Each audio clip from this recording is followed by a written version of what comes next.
nós faremos a leitura de várias passagens que nos ajudarão a compreender melhor o conceito bíblico do casamento cristão. E começaremos lendo nos primeiros versículos do livro de Gênesis, capítulo 1. Leremos os versos 26 a 28. Gênesis, capítulo 1, versos 26 a 28.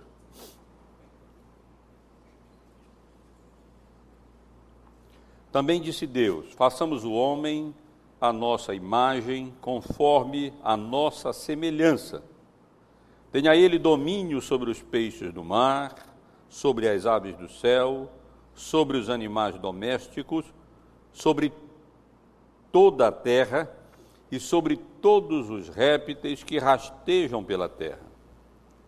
Criou Deus, pois, o homem à sua imagem.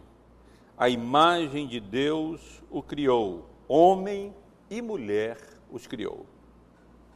E Deus os abençoou e lhes disse: sede fecundos, multiplicai-vos, enchei a terra e sujeitai-a. Dominai sobre os peixes do mar, sobre as aves dos céus e sobre todo animal que rasteja pela terra. Pouco adiante, no capítulo 2, verso 18, disse mais o Senhor Deus: não é bom que o homem esteja só, far-lhe-ei uma auxiliadora que lhe seja idônea. E o verso 24, por isso deixa o homem, pai e mãe, e se une à sua mulher, tornando-se os dois uma só carne. Agora, no Novo Testamento, irmãos, leremos alguns versos, começando com Romanos, no capítulo 12 de Romanos, apenas o verso 2. Romanos, capítulo 12, versículo 2. Vou ler o verso primeiro para termos o contexto em mente. Rogo-vos, pois, irmãos, pelas misericórdias de Deus, que apresenteis os vossos corpos por sacrifício vivo, santo e agradável a Deus, que é o vosso culto racional. E não vos conformeis com este século, mas transformai-vos pela renovação da vossa mente, para que experimenteis qual seja a boa, agradável e perfeita vontade de Deus. Gálatas, capítulo 3,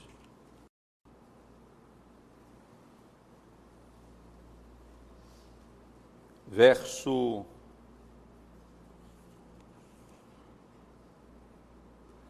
28. Vamos ler a partir do versículo 26. Mas o verso relevante para o nosso estudo hoje é o verso 28. Pois todos vós sois filhos de Deus mediante a fé em Cristo Jesus. Porque todos quantos fostes batizados em Cristo, de Cristo vos revestistes. Dissarte: não pode haver judeu, nem grego, nem escravo, nem liberto, nem homem, nem mulher, porque todos vós sois um em Cristo Jesus. E a última passagem, irmãos, que eu desejo ler nesta manhã, encontra-se na carta aos Efésios,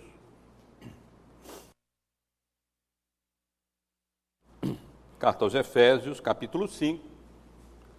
Nós leremos apenas os versos 15 a 17 e depois dos versos 28 ao verso 31. Efésios 5, 15 a 17. Portanto, vede prudentemente como andais, não como nécios e sim como sábios, remindo o tempo, porque os dias são maus. Por esta razão, não vos torneis insensatos, mas procurai compreender qual a vontade do Senhor. E o verso 28. Assim também os maridos devem amar às suas mulheres como a seus próprios corpos. Quem ama a sua esposa, a si mesmo se ama, porque ninguém jamais odiou a sua própria carne, antes a alimenta e dela cuida, como também Cristo o faz com a igreja. Porque somos membros do seu corpo. Alguns manuscritos antigos acrescentam da sua carne e dos seus ossos. Verso 31. Eis que deixará o homem a seu pai e a sua mãe, e se unirá à sua mulher, e se tornarão os dois uma só carne. Meus irmãos, quero dar continuidade hoje aos nossos estudos acerca do tema projetado aí na tela, Família Bendita do Senhor, o ensino bíblico sobre a família cristã. E nós estamos, nesses 2 últimos domingos, nos concentrando no estudo sobre a família, sobre o casamento. Ainda não focalizamos e ainda não focalizaremos hoje, faremos isso, se Deus permitir, no domingo que vem, os papéis, o papel dos cônjuges, conforme o ensino bíblico nessa relação entre marido e mulher. Trata-se de um assunto importante e que, com a graça de Deus, nós estaremos considerando mais detidamente na semana que vem. Eu hoje quero dar continuidade a esse subtema dentro do nosso tema geral da família cristã, que é o casamento. E casamento como uma aliança de companheirismo. No domingo passado, na semana passada, nós estivemos aqui, com relação a esse tema, considerando 3 assuntos gerais. Primeiro, a relevância, a importância do casamento, tanto para a sociedade quanto para a igreja. Não se trata de uma opção, de uma instituição opcional, não se trata de alguma coisa irrelevante, mas se trata de uma instituição tão fundamental, tanto para a igreja quanto para a sociedade, que foi a primeira a ser formalmente instituída por Deus logo nos 2 primeiros capítulos do livro de Gênesis. Antes que o Estado, a educação, o governo e tantas outras instituições fossem formalmente determinadas por Deus, o casamento como fundamental, como essencial para a igreja e para a sociedade, foi logo, imediatamente instituída por Deus. Estivemos aqui considerando também a natureza do casamento e resumimos isso mencionando, ressaltando que o casamento não deve ser encarado como uma instituição humana. Não foi o homem que, num determinado momento da sua história, chegou à conclusão que seria bom se unirem através de votos, de um compromisso que não pode ser quebrado nesta vida, a não ser nos termos determinados pela palavra de Deus, e assim passassem a viver juntos nessa relação de marido e de mulher. Não foi o homem.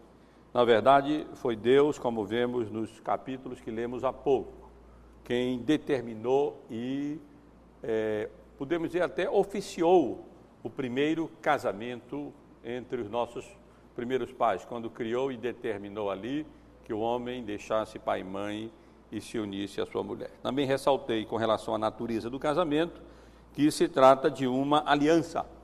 Li aqui algumas passagens bíblicas, aonde esse fato é ressaltado, né? Tanto no livro de Provérbios como no livro de Malaquias, aonde o casamento é referido como uma aliança. E, de fato, o casamento é isso, é uma aliança, é um compromisso. O que, de fato, realiza o casamento não é o ato conjugal, mas sim o compromisso. Por isso, nós, como ministros da palavra, ministros do Evangelho, quando oficiamos um casamento, uma vez que os dois cônjuges prometem fidelidade até que a morte os separe, nós então os declaramos marido e mulher. E a partir desse momento eles já são, de fato, marido e mulher, independentemente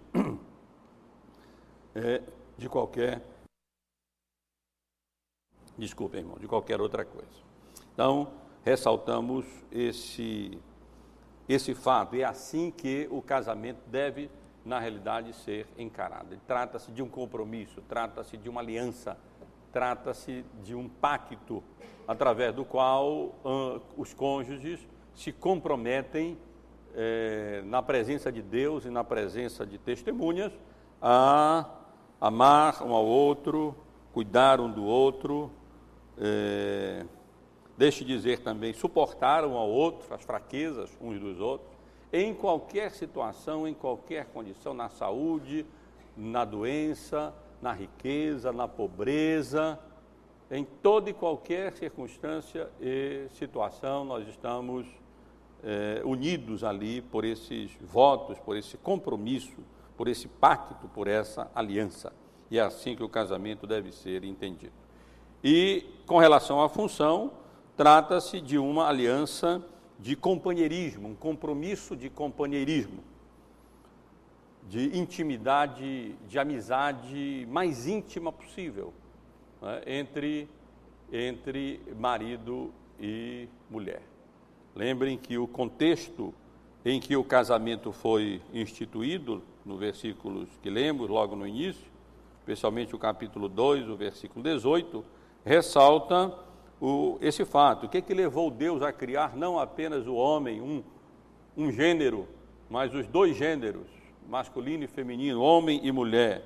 É porque o homem estava só, e não era bom que o homem estivesse só. Não é, o casamento, podemos dizer, é a resposta de Deus para o problema da solidão humana. Não é bom que o homem estivesse só. E então, Deus lhe proporcionou, criou do seu próprio corpo, da sua própria carne, da sua própria costela, uma auxiliadora, uma outra parte que o complementaria, que o completaria em todos os sentidos. E mesmo nas demais passagens que eu considerei com os irmãos, no domingo passado, em Provérbios e Malaquias, que ressaltam o casamento como uma aliança, também ressaltam que se trata de uma aliança de companheirismo. O marido é o companheiro da esposa, a esposa é a companheira do marido. Num certo sentido, podemos dizer que, não levem literalmente o que eu vou dizer, mas que marido e mulher nem precisam de outras amizades. Eles têm a amizade principal, maior, de um para com o outro. O marido tem a sua esposa, com quem pode confidenciar, abrir o seu coração. Ela o conhece plenamente, deve conhecê-lo plenamente mesmo. O marido não deve se fechar. É interessante que antes da queda e do pecado, marido e mulher estavam nus. E isso não era problema nenhum, como que os dois descortinados um para o outro. No casamento isso é apropriado e é legítimo, porque não há nada que nos separe, nada que nos envergonhe, nada que escondamos um do outro. Nós estamos literalmente despidos um para o outro no casamento. E aqueles que tentam preservar uma individualidade indevida no casamento, o casamento acaba sofrendo.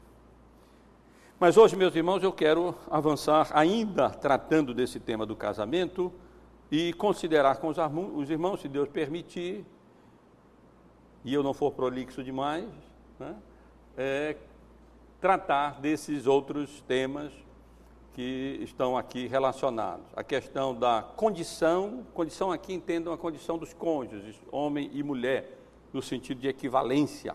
não igualdade, que não somos iguais, mas de equivalência, vamos considerar esse assunto. A questão do resultado desse companheirismo, que é a união, a unidade entre os dois. Eu já mencionei alguma coisa no domingo passado, mas quero desenvolver um pouco mais. A questão do propósito do casamento, que é domínio sobre a criação, sobre a criatura, a criação que Deus colocou. O homem é vice-regente de Deus, o ser humano, especialmente a família, é vice-regente de Deus para governar o universo. E a questão da legislação do casamento, que é a palavra de Deus revelada, que é as Escrituras. Vamos considerar, portanto, irmãos, primeiro o que eu estou chamando aqui de condição. Talvez não seja um bom termo, não encontrei um outro melhor, mas o conselho bíblico com relação a esse assunto é esse que está ressaltado aí na tela. Esses estudos estão sendo feitos em termos de conselhos gerais, então algumas explicações. Reconheça que o casamento é uma aliança entre seres ontologicamente e moralmente equivalentes, embora com papéis diferentes. Nós veremos que, de fato, os papéis ou funções dos cônjuges são diferentes. Deus permitir, domingo que vem nós estaremos considerando esse assunto. O marido e a esposa não têm os mesmos papéis no lar. O marido é o líder e a esposa a auxiliadora. O marido deve liderar com amor e a esposa deve auxiliar com submissão o seu esposo, o seu marido. Isso é que a Bíblia nos ensina. Portanto, há uma diferença de papéis no casamento atribuídos ao marido e à mulher. Mas isso nós consideraremos na próxima semana, próximo domingo, se Deus permitir. Agora, no que diz respeito ao ser, a palavra ontológica parece meio complicada, né? Vem do grego ontos, da ideia de ser. O ser do homem, isso é que eu quero ressaltar, não é superior ao ser da mulher. Nem no que diz respeito ao próprio ser, nem no que diz respeito à moral, e nem no que diz respeito, na realidade, à própria funcionalidade do homem, quando foi criado. Não é apenas o homem que deve governar sobre os animais, sobre a criação, mas o homem e a mulher, a família deve governar a criação. Daqui a pouco estaremos considerando essa questão do propósito da família como sendo executar o mandato cultural da humanidade, dado à família, por ocasião da instituição da família. Mas o que eu quero ressaltar é que o casamento é uma aliança de companheirismo entre iguais, ou entre equivalentes. Não iguais no sentido de que homem e mulher são iguais, porque homens e mulher não são iguais, eles têm peculiaridades próprias, características próprias. Mas isso não significa que nem o homem seja superior à mulher ou que a mulher seja superior ao homem nessa relação. Diferença de função não significa superioridade ou inferioridade nesse sentido. Por isso eu fiz questão de ler com os irmãos, Gênesis, logo no primeiro capítulo, a partir dos versos 26 e 27, para deixar claro que Deus criou o homem e a mulher à sua imagem. Não foi apenas o homem, no sentido de gênero masculino, que foi criado à imagem de Deus, mas a mulher carrega igualmente em si a imagem de Deus. Criou Deus, pois, o homem, a imagem de Deus o criou, homem e mulher os criou.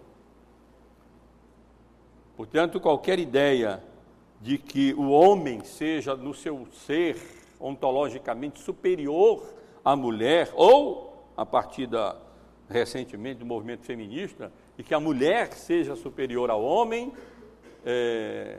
em qualquer aspecto da imago Dei, da imagem e semelhança de Deus, ontológica, moral e funcional, não corresponde àquilo que a palavra de Deus nos ensina. Gravem isso. Casamento é uma aliança de companheirismo entre equivalentes, entre iguais, nesse sentido que eu estou mencionando.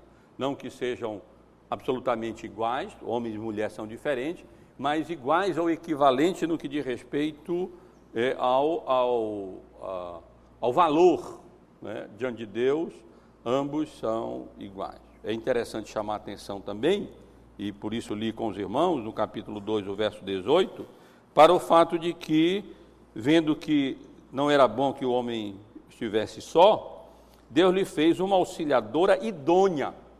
A palavra aqui, idônea, expressa a ideia de uma auxiliadora à altura, uma auxiliadora equivalente, uma auxiliadora compatível, o que mais uma vez ressalta o fato de que, no que diz respeito à imagem de Deus, homem e mulher são equivalentes, nenhum é superior ao outro.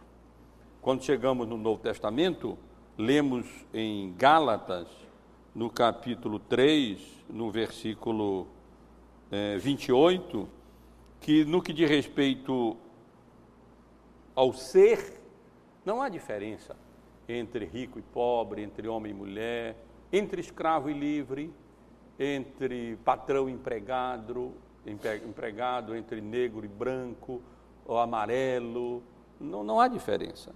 De sorte não pode haver judeu, nem grego, nem escravo, nem liberto, nem homem, nem mulher, porque todos sois vós, todos sois um em Cristo Jesus. Evidentemente, essa passagem se aplica mais especificamente ao nosso estado em Cristo. Em Cristo, essas diferenças, elas caem por terra e elas são manifestas como sendo absolutamente indevidas, ontologicamente falando, ou melhor, no que diz respeito à imagem de Deus, tanto quanto ao ser, quanto à moral, quanto ao aspecto funcional. Com relação a todos esses aspectos, homem e mulher, negros e brancos, pobres e ricos, gentil e judeu, eles não são superiores, não há uma raça que nós possamos chamar assim de superior no que diz respeito ao seu ser, a imagem de Deus, todos carregam a imagem de Deus, homem e mulher também, e é preciso nós ressaltarmos esse aspecto se quisermos entender de maneira apropriada o conceito bíblico do casamento. Portanto, homens, crentes, tirem da cabeça a ideia de que nós somos, de alguma maneira, superior às nossas esposas no que diz respeito àquilo que Deus nos criou como homem e mulher. Ambos trazemos a imagem de Deus. Isso é que nos torna a coroa da criação. Os animais não carregam a imagem de Deus, nós carregamos a imagem de Deus. Tanto no que diz respeito ao ser, somos seres pessoais, somos seres espirituais, somos seres racionais, como Deus é. Tanto no que diz respeito à moral, fomos criados no Éden, fomos criados justos, santos, retos, verdadeiros, como no que diz respeito à funcionalidade. Deus é soberano e o ser humano, homem e mulher, foram colocados sobre autoridade, com autoridade, refletindo a autoridade de Deus sobre a criação, para subjugá-la, para utilizá-la, não para destruí-la à toa, mas para usá-la para a nossa felicidade, para o nosso bem e para a honra e glória de Deus. Então, quisermos entender o que é o casamento, numa perspectiva bíblica, na perspectiva cristã, devemos defini-lo nesses termos e vamos completando essa definição hoje. Como vimos, o casamento é uma aliança de companheirismo entre iguais, no sentido que eu estou elucidando e esclarecendo aqui. Mas, além dessa condição de equivalência entre os dois, visto que ambos portam a imagem de Deus, o casamento, para ser bem compreendido, é preciso que a gente compreenda que se trata de uma aliança que resulta em unidade. Vamos completando a nossa definição. O casamento é uma aliança de companheirismo entre iguais que resulta em união, que resulta em unidade. E a Bíblia ressalta, irmãos, exatamente esse aspecto da unidade no casamento, né? Em várias passagens bíblicas, eu destaquei apenas duas e li com os irmãos e transcrevi aqui, nós vemos como a Bíblia ressalta mesmo esse aspecto do casamento. Casamento em que duas pessoas prometem fidelidade um ao outro, ou pelo menos se juntam, mas que não, através do companheirismo, não vão se tornando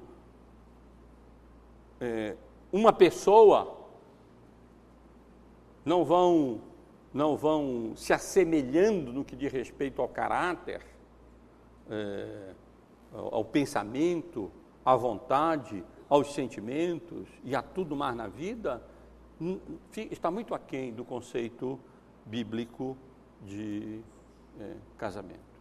Quando a Bíblia, em Gênesis, lemos, no verso 24, deixa o homem pai e mãe e se une à sua mulher, tornando-se os dois uma só carne, quer ressaltar exatamente esse aspecto da unidade, da união, e que implica os dois lados, deixar pai e mãe, que agora não tem mais autoridade sobre os seus filhos, apenas orientação, conselho, e os dois se unirem, se colarem. E como já ressaltei aqui para os irmãos no domingo passado, não devemos entender essa união como mera união sexual, ou no que diz respeito ao corpo, inclui, mas diz respeito a muito mais. Carne, no sentido em que é utilizado aqui, como a Bíblia mesmo utiliza várias outras vezes, significa uma pessoa. Como mencionei aqui no domingo passado, a profecia de Joel, que Deus derramaria o seu espírito sobre toda a carne. Não é sobre todo o corpo, é sobre a pessoa. Então, essa é a ideia, através do casamento, dessa aliança de companheirismo, não automaticamente, não é automático que isso ocorre, essa unidade, mas à medida em que os nossos votos são verdadeiros, nosso compromisso é real, e o companheirismo, no sentido de uma amizade mais íntima que pode existir entre seres humanos, é realidade na nossa vida, como marido e mulher. Então, na proporção em que esse companheirismo existe, essa unidade, ela ocorre. Ela não é automática, ela depende do exercício do companheirismo na vida cristã. Que o marido seja, de fato, o amigo íntimo da sua esposa, e a esposa seja, de fato, a amiga mais íntima do seu esposo, do seu marido. À medida que isso acontece, à medida que isso ocorre, o casamento alcança esse resultado de união genuína, verdadeira, entre os cônjuges, marido e mulher. Já ressaltei para os irmãos que, biblicamente falando, essa unidade é maior entre marido e mulher do que pais e filhos. Deus não colocou pai e filho no Éden, não colocou Adão e um Adãozinho no Éden, nem Eva e a Evazinha, mas colocou Adão e Eva, marido e mulher. Os filhos, regularmente, o casamento vem primeiro, os filhos vêm depois, os filhos vão e o casamento continua, marido e mulher continuam. E essa relação entre marido e mulher, ela é descrita na Bíblia como sendo mais íntima de companheirismo, mesmo do que a relação entre pais e filhos, que é tão íntima também, mas não tão íntima quanto a relação entre marido e mulher. Não podemos usar o verbo no sentido grego, conhecer, como José, que não tinha ainda conhecido a sua esposa, no sentido bíblico, para pais e filhos, mas para marido e mulher. E não é à toa, meus irmãos, que no capítulo especificamente dedicado ao casamento na Bíblia, em Efésios, no capítulo 5, as palavras de Gênesis são enfatizadas e até aprofundadas a partir do versículo 28, onde lemos, como está aí, assim também os maridos devem amar a sua mulher como ao próprio corpo. Quem ama a esposa, a si mesmo se ama. Olha a unidade, a união proporcionada pelo casamento. De tal modo que amar a esposa significa amar a si próprio, ao seu próprio corpo. Porque ninguém jamais odiou a própria carne, antes alimenta e dela cuida, como também Cristo faz com a igreja, porque somos membros do seu corpo. A união entre marido e mulher é comparável com outra união espiritual, ainda mais profunda, mas de natureza espiritual, entre Cristo e a sua igreja, o cabeça e o corpo, que são apresentados como sendo um corpo só, porque somos membros do seu corpo. Eis porque deixará o homem a seu pai e a sua mãe, e se unirá à sua mulher, e se tornarão os dois uma só carne. Portanto, meus irmãos e irmãs, se queremos entender o conceito, a ideia bíblica de casamento, devemos defini-lo como sendo um pacto, uma aliança de companheirismo entre iguais, e que, na medida em que essa aliança de companheirismo entre iguais é exercida de maneira devida, bíblica, resulta numa união, em uma unidade que não encontra paralelo em nenhuma outra relação humana sobre a face da terra. Não pode haver intimidade maior entre pais e filhos do que entre marido e mulher. Não pode haver intimidade maior entre colegas de escola do que entre pais entre marido e mulher. Não pode haver intimidade maior entre amigos do que entre marido e mulher. E se isso ocorre, inevitavelmente os efeitos desses desvios acabam se manifestando no casamento. E de maneira ruim, como consequências e como resultados, muitas vezes, desastrosos. Mas, quando estudamos a Bíblia, buscando compreender qual o conceito bíblico do casamento, levando nosso pensamento cativo à obediência de Cristo, não deixando nos conformar com este século, mas nos transformando pela renovação da nossa mente, para que possamos experimentar qual é a boa, agradável, perfeita vontade de Deus, nós vemos que, no que diz respeito ao propósito maior, internamente, a função do casamento é proporcionar companheirismo, como nós já vimos aqui, mas isso internamente, não é? O homem estava só e Deus criou a mulher para que então os dois pudessem desfrutar desse companheirismo no casamento. Mas externamente o propósito do casamento é exercer domínio sobre a criação. Esse é o propósito maior do casamento. O propósito do casamento não é, em termos de propósito final nesse sentido, na terra. O propósito finalíssimo seria a glória de Deus, é claro, né? Mas por propósito aqui, eu quero me referir não àquelas coisas mais imediatas. O nosso propósito não é simplesmente criar filhos, nós queremos filhos com propósito. Nosso propósito não é simplesmente ter companheirismo no casamento, esse companheirismo tem um propósito. Nosso propósito não é apenas termos diversão e alegria no contexto familiar que deve existir, mas ele vai além, e isso que às vezes nós deixamos de compreender, que o casamento dos planos eternos de Deus, uma visão maior, mais ampla, ele tem como propósito externo o exercício do domínio sobre a criação. E por essa razão eu li com os irmãos os versos 27 e 28 do livro de Gênesis. Nesse contexto é que nós lemos essas palavras e encontramos aquilo que na teologia reformada nós chamamos de o mandato cultural da humanidade. Criou Deus, pois, o homem, a sua imagem, a imagem de Deus o criou. Homem e mulher os criou.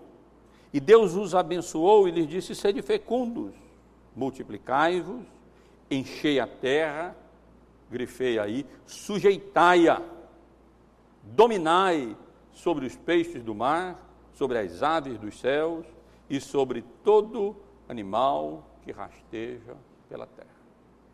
Por mandato cultural da humanidade, nós nos referimos exatamente a essa determinação divina nesse contexto, homem e mulher, casamento, Deus criando homem e mulher,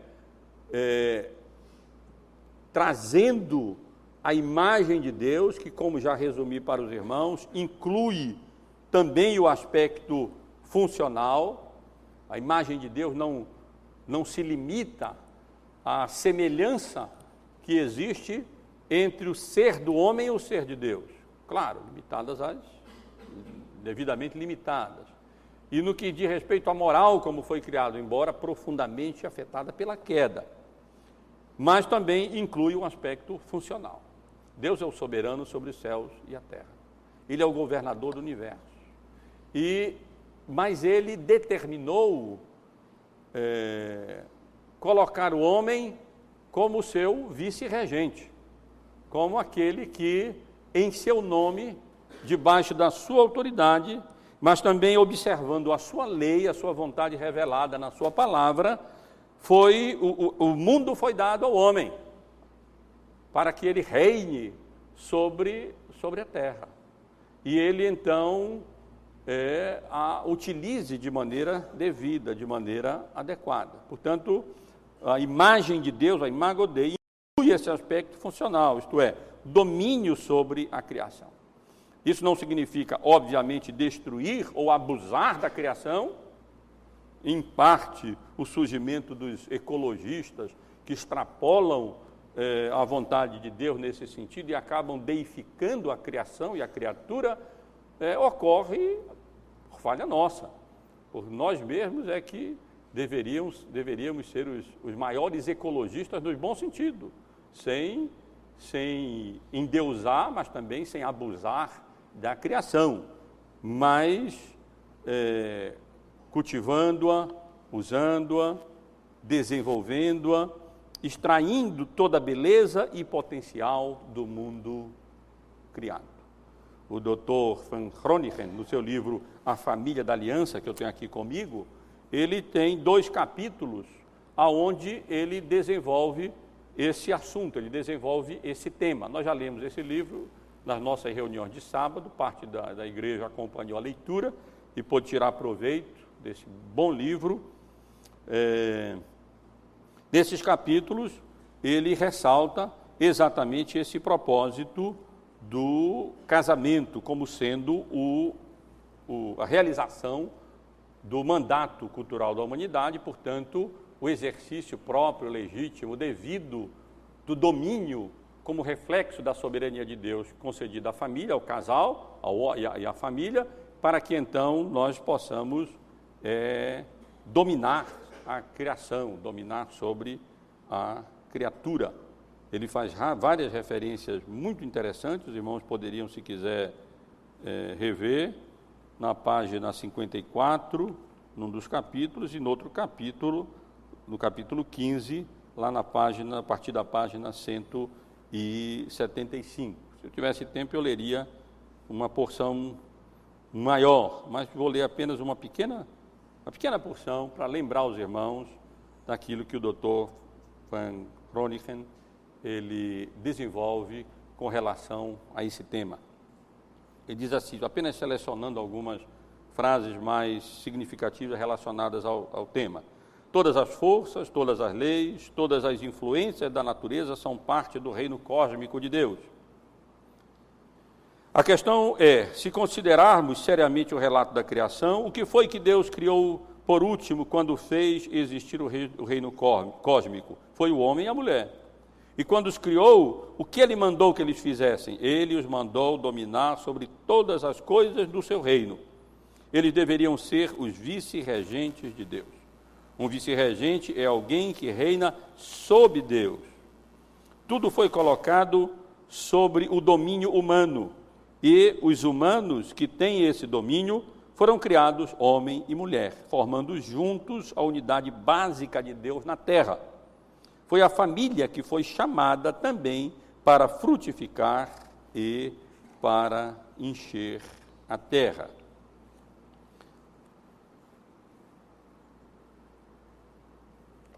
Há outras passagens interessantes também.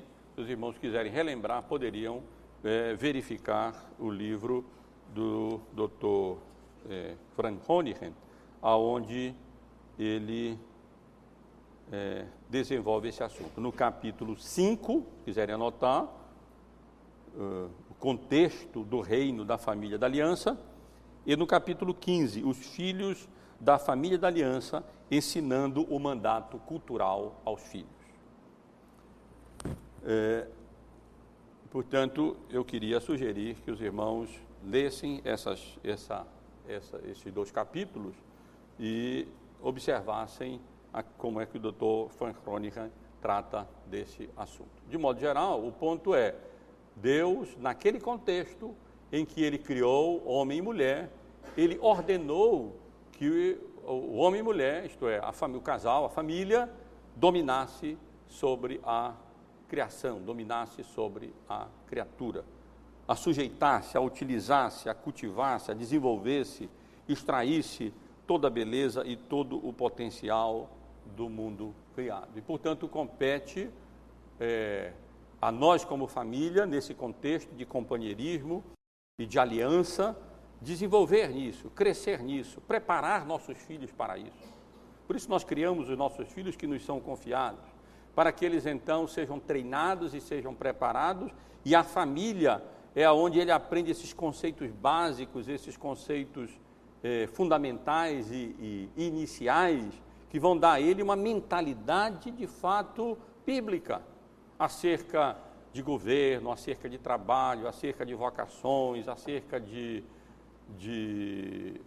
autoridade, e é onde eles vão exercer, se preparar para exercer esse domínio sobre a criação, esse domínio sobre a criatura.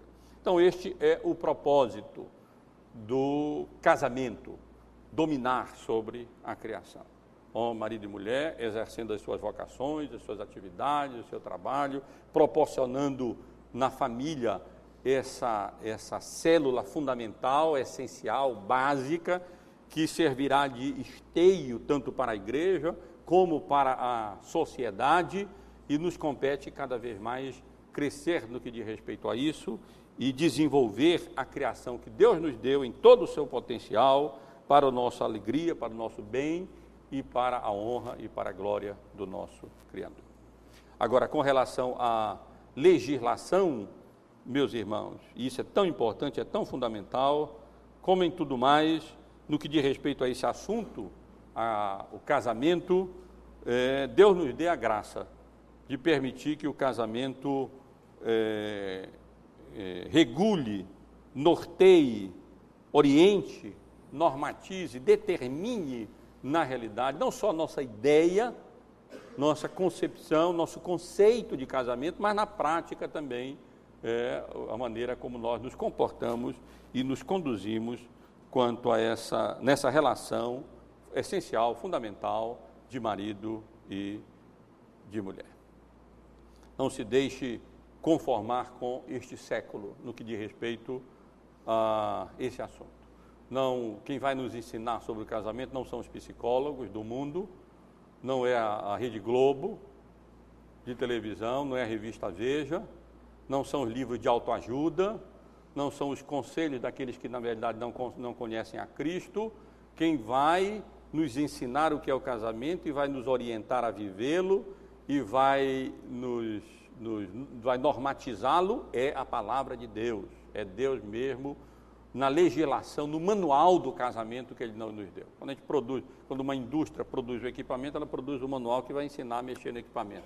quando Deus criou o homem, Ele também nos deu o manual para que o homem funcione da maneira como deve funcionar e permaneça na garantia de Deus, né? Se você fizer aquilo com esse equipamento que Deus criou e contrário àquilo que Ele determinou no seu manual, perde a garantia.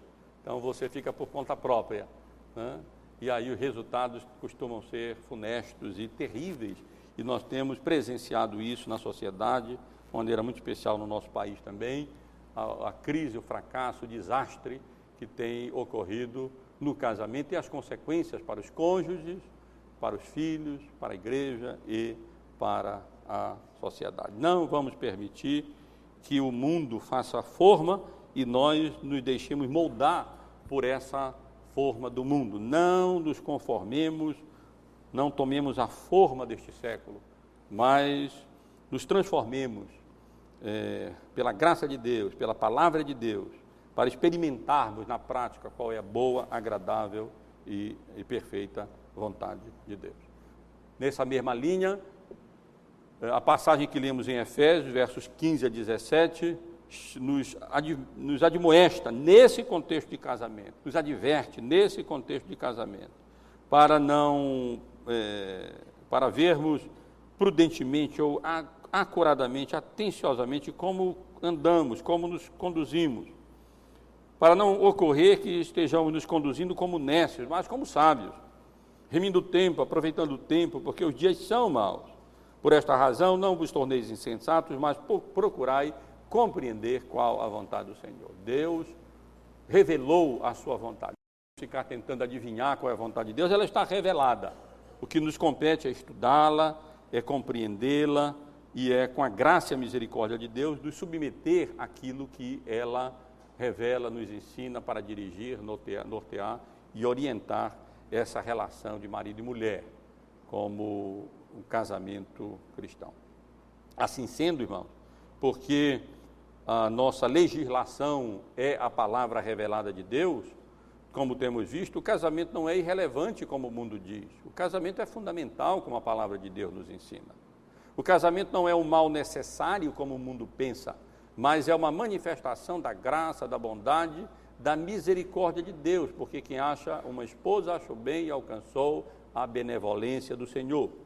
O casamento não é uma instituição humana, como o mundo pensa e portanto, considera poder controlar e fazer tudo, tanto no que diz respeito aos papéis, às funções, como bem entende. O casamento é uma instituição divina e, portanto, deve ser norteado e vivido conforme aquilo que a palavra de Deus nos ensina.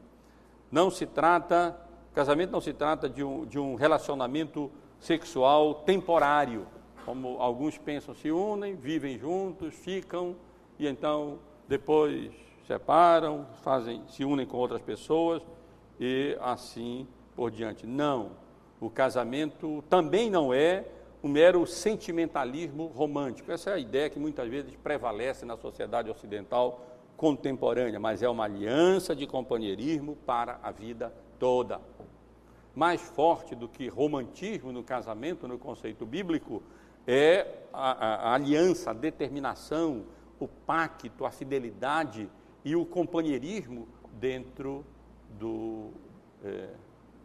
dessa relação de marido e mulher, dentro do casamento. Portanto, porque a Bíblia é a legislação do casamento, é que nós entendemos que o casamento, os cônjuges, eles têm igual valor diante de Deus. Tem funções próprias, funções específicas, mas têm igual valor diante do nosso Criador. Como veremos, o marido deve liderar com amor, isso com relação ao papel, e a esposa deve auxiliar com submissão. Mas isso de respeito ao papel, não de respeito à imagem de Deus que tanto homem como mulher igualmente carregam. Repito, tanto no aspecto do ser ontológico, quanto no aspecto moral, como também no aspecto funcional, no que, vamos dizer, de dentro para fora. Dentro, o homem tem um papel de líder e a mulher de auxiliadora na família. Mas, em conjunto, marido e mulher, a família, exercem esse papel de dominar sobre a criação. Ambos são vice-regentes de Deus na criação. E porque a Bíblia é a legislação própria para o casamento, a individualidade, como vimos, não deve ser cultivada, mas a unidade, o companheirismo, a disposição de morrer para o outro, a disposição de agradar mais o outro do que a si próprio, a disposição de se abrir um para o outro, a disposição de uma vida de comunhão no sentido mais profundo possível nessa relação de marido e mulher. Porque a Bíblia é quem normatiza, é quem regula o casamento. O casamento é entre o homem e uma mulher, não entre pessoas do mesmo sexo. O casamento é entre Adão e Eva, e não entre Adão e João, ou Pedro ou Antônio. Ou entre Eva e Maria e Joana, ou seja lá o que for. O casamento, conceito bíblico, é entre homem e mulher. E também entre um homem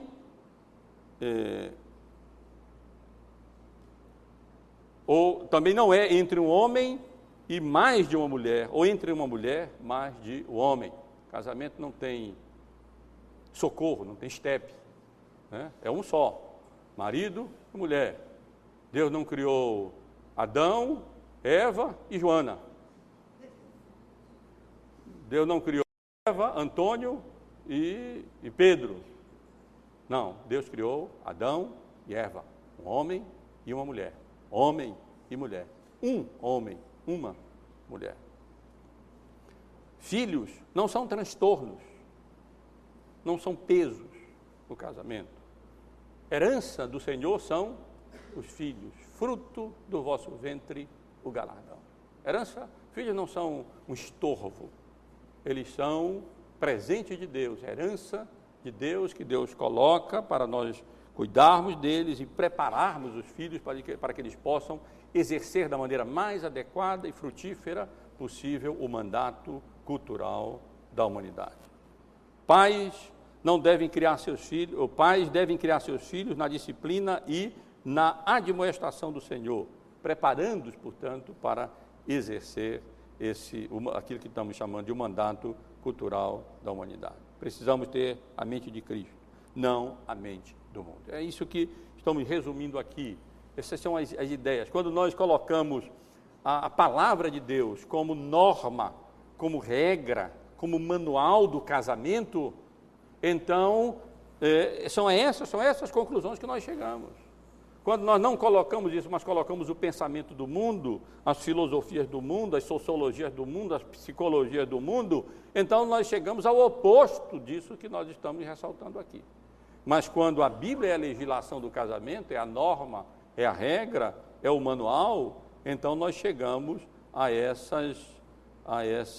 esses princípios que eu estive aqui mencionando apenas de passagem para nós não delongarmos muito, porque ainda vamos tratar de alguns desses aspectos depois e outros não precisam mesmo ser detalhados em demasia. O casamento não é irrelevante, ele é fundamental. O casamento não é o mal necessário, é manifestação da bondade de Deus. Biblicamente, o casamento não é uma instituição humana, é uma instituição divina. Não se trata de relacionamento apenas sexual, temporário, nem de sentimentalismo romântico, mas de uma aliança de companheirismo para a vida toda. Os cônjuges têm valor igual, embora tenham funções distintas, funções separadas, próprias, peculiares. O marido deve liderar com amor, a esposa deve ser uma auxiliadora submissa. A individualidade no casamento não deve ser cultivada, mas a unidade, aí reside a tragédia de muitos casamentos. Casamento, repito, entre um homem e uma mulher, não entre pessoas do mesmo sexo, ou entre um homem e mais de uma mulher, ou entre uma mulher e mais de um homem, e assim por diante. Mas são princípios que, com a graça de Deus, nós devemos levar o nosso pensamento cativo. A palavra de Deus falou, cale-se todo homem, e aonde a palavra de Deus fala, nós calamos. Às vezes por causa do pecado, por causa da nossa natureza corrompida e pecaminosa, não obedecemos à vontade de Deus. Mas não vamos nos justificar, não vamos racionalizar, não vamos tentar jogar fora a palavra de Deus para explicar o nosso pecado, o nosso erro. Não. Quando erramos, vamos pedir perdão a Deus, vamos reconhecer o nosso erro, vamos corrigir e, com humildade, submeter, levar cativo o nosso pensamento à vontade revelada de Deus na sua palavra. Quando isso não acontece, sofrimento no casamento, sofrimento para os filhos, tragédia para a igreja, tragédia maior ainda, também igualmente para a sociedade. Então, para concluir, meus irmãos, casamento, queremos ter um conceito bíblico do casamento. Então, resumindo aquilo que estivemos considerando no domingo passado e nesse domingo, podemos entender o casamento assim: casamento é uma instituição divina, casamento é uma aliança de companheirismo, o casamento é uma aliança entre iguais com papéis diferentes, o casamento resulta em unidade, ou deve resultar em unidade, o casamento tem como propósito domínio sobre a criação para a glória de Deus, o casamento deve ser orientado e regulado pela palavra revelada de Deus. E se quisermos juntar tudo isso numa só definição, quem sabe alguns queiram anotar, podemos definir o casamento biblicamente como sendo o casamento uma aliança de companheirismo, exatamente o que estivemos tratando aqui, entre iguais, no sentido que consideramos, com papéis próprios, que resulta em unidade, com o propósito de exercer domínio sobre a criação, para a glória de Deus, através da obediência à sua vontade revelada. Aí está a fórmula, né? Aí está, de forma resumida, o segredo para que os nossos casamentos sejam casamentos cristãos, para que, com a graça de Deus, nós sejamos família bendita do Senhor e não família maldita do diabo. Esse é o segredo. Essa é a fórmula, é ter a mentalidade, uma mentalidade bíblica acerca do casamento e a determinação, com a graça de Deus, de operacionalizar isso, de executar isso. Com temor, com tremor. Não é fácil não, porque nós somos criaturas caídas e pecaminosas e, portanto, egoístas, naturalmente individualistas. Queremos que a nossa vontade prevaleça, queremos ser superiores aos outros, não queremos levar cativo o nosso pensamento à vontade revelada de Deus, e muitas vezes pensa-se que podemos negligenciar a vontade de Deus quanto ao casamento e ainda assim sair bem, mas não sai não. Os resultados acabam vindo para os cônjuges, para os filhos e para a sociedade. Concluo, dando tempo para os irmãos anotarem. Resumindo, o casamento é uma aliança de companheirismo entre iguais, com papéis próprios, papéis peculiares, que resulta, ou pelo menos deve resultar, em união, em unidade. Isso com o propósito de exercer esse mandato cultural da humanidade, ou seja, exercer domínio sobre a criação, não apenas para proveito próprio também, mas para a glória de Deus, através da obediência à vontade revelada de Deus na sua palavra. Que Deus nos abençoe, meus irmãos e irmãs, nos dê a graça de compreendermos isso, aceitarmos essa definição de casamento como bíblica e, com a graça de Deus, praticá-la mais e mais, com temor, com tremor, não como nécios, mas como sábios, remindo o tempo, porque os dias são maus, não nos tornando insensatos, mas procurando compreender e praticar a vontade revelada de Deus na sua palavra.